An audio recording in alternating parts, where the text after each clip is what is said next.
നമസ്തേ. പാകിസ്ഥാൻ പെഹൽഗാം ഭീകരാക്രമണം നടത്തി 15 ദിവസത്തിന് ശേഷമാണ് ഭാരതം അവരെ തിരിച്ചടിച്ചത്. നമ്മൾ എന്തുകൊണ്ട് പാകിസ്ഥാന് മറുപടി കൊടുക്കാൻ വൈകി?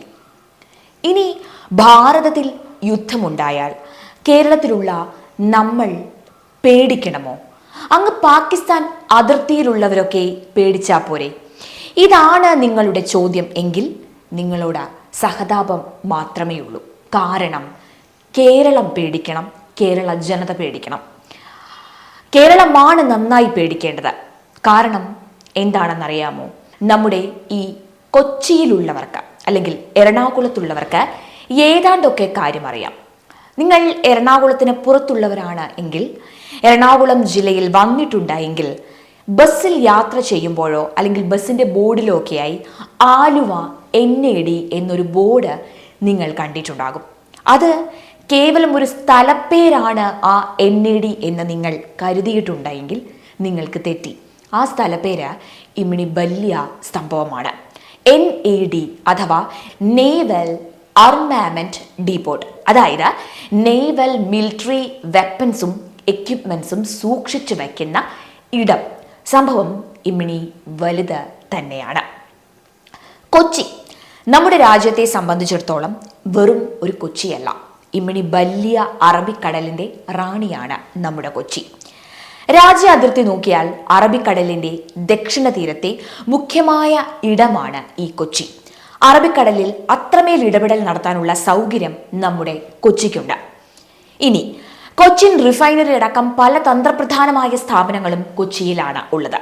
അടുത്തത്, ശത്രുക്കൾക്ക് റിഫൈനറി തകർക്കാൻ പറ്റിയാൽ റിഫൈനറിയിലേക്ക് ക്രൂഡ് ഓയിൽ കൊണ്ടുപോകുന്ന പൈപ്പ് ലൈനുകൾ തകർക്കാൻ പറ്റിയാൽ കേരളത്തിലെ മാത്രമല്ല, കേരള ബോർഡറിലുള്ള തമിഴ്നാട്ടിലെ അടക്കം ഡീസലും പെട്രോളും ഗ്യാസും ഹുദാഗാവാം. മംഗലാപുരത്തുള്ള റിഫൈനറി കൂടെ തകർത്താൽ സൗത്ത് ഇന്ത്യയുടെ കാര്യം എന്തിനാ, നമ്മുടെ അയൽ രാജ്യമായ ശ്രീലങ്കയുടെ കാര്യം പോലും ഏകദേശം തീരുമാനമാകും. നാവികസേനയ്ക്ക് ആകെ 3 കമാൻഡ്സ് ആണ് ഉള്ളത്. മുംബൈയിലുള്ള വെസ്റ്റേൺ നേവൽ കമാൻഡ്, വിശാഖപട്ടണത്തുള്ള ഈസ്റ്റേൺ നേവൽ കമാൻഡ്. അത് കഴിഞ്ഞാൽ അറബിക്കടലിൽ ഏറ്റവും തന്ത്രപ്രധാനമായ സ്ഥലമായ നമ്മുടെ കൊച്ചിയിലാണ് നാവികസേനയുടെ ദക്ഷിണ മേഖലാ കമാൻഡ് സ്ഥിതി ചെയ്യുന്നത്. അതുകൊണ്ട് കാശ്മീരിനേക്കാളും ദില്ലിയേക്കാളും പാകിസ്ഥാന്റെ നോട്ടം നമ്മുടെ കൊച്ചിയിലേക്ക് തന്നെയാകും. ഇനി NAD എന്നാൽ നേവൽ ആർമാമെന്റ് ഡീപോട്ട്, അതായത് നമ്മുടെ ഇന്ത്യൻ നേവിക്ക് സപ്ലൈസിന് വേണ്ട ഓർഡിനൻസസും വെപ്പൺസും എക്യുപ്മെന്റ്സും ഒക്കെ സ്റ്റോക്ക് ചെയ്തേക്കുന്നത് നമ്മുടെ ഈ ഇടപ്പള്ളിക്ക് അടുത്തുള്ള ഈ NADയിലാണ്. ഇവിടെ നിലവിലുള്ള സ്ഥലം തികയാതെ സെക്കൻഡ് ഫേസിന് വേണ്ടി സ്ഥലം കൂടുതൽ ചോദിച്ചിട്ട് സംസ്ഥാന സർക്കാരിന് കൊടുക്കാനില്ലാത്തത് കൊണ്ട് നാവികസേന തമിഴ്നാട്ടിൽ വേറെ സ്ഥലം നോക്കി ഇപ്പോൾ നടക്കുകയാണ്. എറണാകുളത്തുള്ള NAD കൂടാതെ ഞാൻ നേരത്തെ പറഞ്ഞ പോലെ വിശാഖപട്ടണത്തും മുംബൈയിലുമാണ് നാവികസേനയ്ക്ക് വേറെ 2 NADകൾ ഉള്ളത്. ഇങ്ങനെ 3 NADകൾ ശത്രുക്കൾ തകർത്താൽ നമ്മുടെ നാവികസേന ആകാശത്തേക്ക് നോക്കി ഇരിക്കേണ്ടി വരും. ശത്രുക്കൾ എറണാകുളത്തെ NAD തകർത്താലോ എറണാകുളം മാത്രമല്ല, തൃശ്ശൂർ, ആലപ്പുഴ ഒന്നും ബാക്കി കാണില്ല. മിനിമം 4 ജില്ല NAD തകർത്താൽ മാത്രം കരിഞ്ഞ് ചാമ്പലാകും. അതുമാത്രമല്ല, കൊച്ചി കപ്പൽ നിർമ്മാണശാല, നെടുമ്പാശ്ശേരി എയർപോർട്ട്, കണ്ടെയ്നർ ടെർമിനൽ, അങ്ങനെ അവർക്ക് കൊതിയുള്ള പലതും ഇവിടെ എറണാകുളത്തുണ്ട്. പിന്നെ നമ്മൾ ഭീകരന്മാരെ തിരഞ്ഞു പിടിച്ച് കൊല്ലാൻ നോക്കുന്ന പോലെ അത്രയും മര്യാദ ഉള്ളവന്മാരോ അല്ലെങ്കിൽ ബോധമോ വിവരമോ ഒന്നുമുള്ളവരല്ല ഈ പാകിസ്ഥാനികൾ എന്ന് പറയുന്നത്. എന്തും ഏത് സമയത്തും ചെയ്യും. ഇവന്മാരുടെ കയ്യിൽ മിസൈലുകളും യുദ്ധവിമാനങ്ങളും കിട്ടിയാൽ വെറും ബോംബോ മിസൈലോ ഒന്നോ അത് ആയിരിക്കുകയുമില്ല.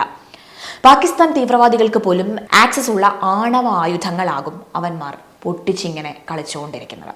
ഇനി നമ്മോട് നേരിട്ട് നിന്ന് യുദ്ധം ചെയ്താൽ ഒരാഴ്ച പോലും പിടിച്ചു നിൽക്കാനുള്ള ആയുധശേഖരം ഈ പാകിസ്ഥാന്റെ കയ്യിൽ ഇല്ലാത്തിടത്തോളം കാലം അവർക്ക് ജയിക്കാനായി ഇത്തരം ഞാൻ ഈ പറഞ്ഞ പോലത്തെ കലാപരിപാടികൾ മാത്രമാണ് നടത്താൻ സാധിക്കുകയുള്ളൂ. ഇനി അത് അവന്മാർക്ക് നഷ്ടപ്പെടാൻ ഒന്നുമില്ല. കാരണം നമുക്കാണ് നഷ്ടപ്പെടാനുള്ളത്, മുഴുവനും നമുക്കാണ് നഷ്ടപ്പെടാനുള്ളത്. അതുകൊണ്ട് മെതുവ ജാഗ്രതയാ സർക്കാർ വേണ്ടത് ചെയ്യും.